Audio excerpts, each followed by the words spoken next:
తెలంగాణలో election code వచ్చింది, అవునా? ఎలక్షన్స్ జరుగుతున్నాయా?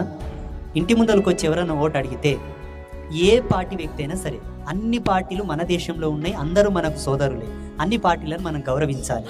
ఏ పార్టీని తిరస్కరించడానికి అధికారం మనం తీసుకోవద్దు. రెండు విషయాలు ప్రతిపాదించండి. మా కన్నం పెట్టకపోయినా పర్వాలేదు, మా కష్టం మేము తిని సస్తాం, మా కడుపుకు మీరు అడ్డం పుట్టలేదు, మీ అధికారికంగా మేము అడ్డం పుట్టలేదు. రాజ్యాంగం ప్రకారంగా అధికార ప్రతినిధిని ఎన్నుకోవడం మా ధర్మం కాబట్టి ఎన్నుకుంటాం.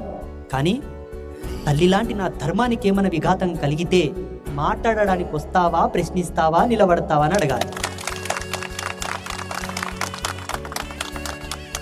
నువ్వు జన్మనిచ్చే తల్లి ఒకతేనయ్యా. తండ్రి ఎవరో చెప్పాల్సిన హక్కు, అధికారం తల్లికే ఉంటుంది. కానీ తల్లి తల్లే.